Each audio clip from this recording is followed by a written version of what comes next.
a ono se odnosi na sudski epilog.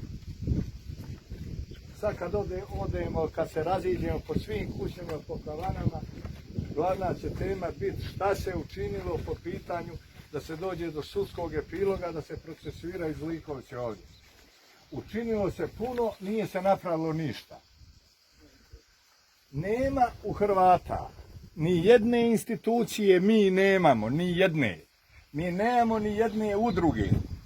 Mi nemamo ni jedne stranke zainteresirane u toj mjeri da se ovo što se ovdje dogodilo, da dobije konačni sudski epilog.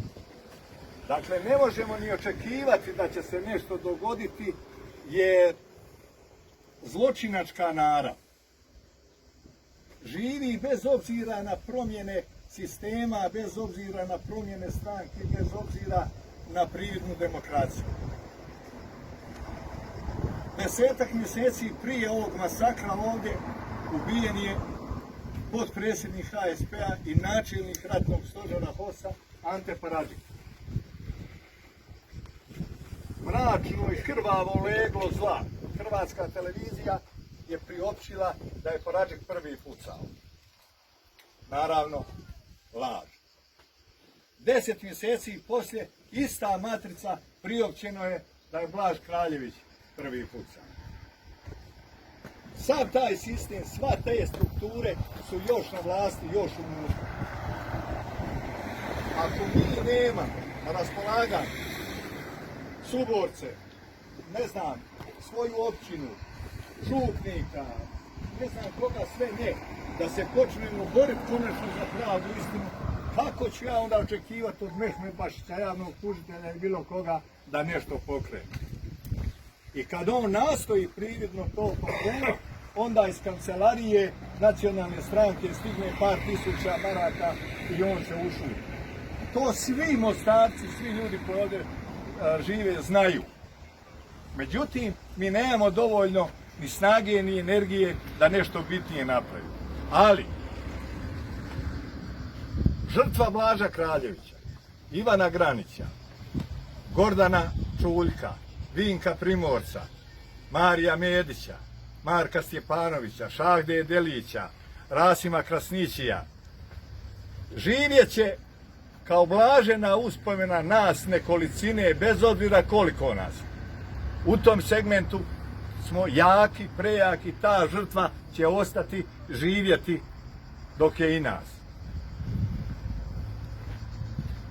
Međutim, zločinci i nalogodavci ovoga zločina dobro poznati ostaće također u Hercegovini živjeti, nažalost, u mjedenim spomenicima i stupidnim i glupim guslavskim desetercima. Ali ti glupi guslavski deseterci su, čini mi se, odraz naše subkulture i našeg odnosa davno već formiranog, a to je biti uz vlast ili blizu vlasti. Lako je se 9. kolovoza nakupiti, doći ovdje, biti sat vremena i otići. 365 dana nas dijeli od sljedećeg 9. kolovoza. Zato ja ne gajim iluzije i ne gajim veliku nadu. Ovdje ste s ovog mjesta čuli veliki zakletvi i veliki govora. Od toga da će sudski epilog će dobiti za godinu dana, do toga da je ovdje došlo do bratskog sukoba. Naslušali ste se svega. Nismo mi snažni, nemamo toliko energije, ali nemojte nasjedati na lažne suze, na licemjerje koje, nažalost, kod nas Hrvata u Hercegovini postalo stil i način života.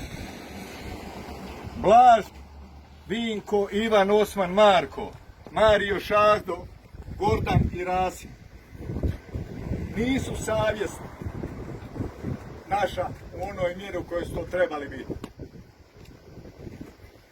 Oni su ostali živjeti u stranački ili posovi prijatelja, kolega. A nas je iz godine u godinu sve manje.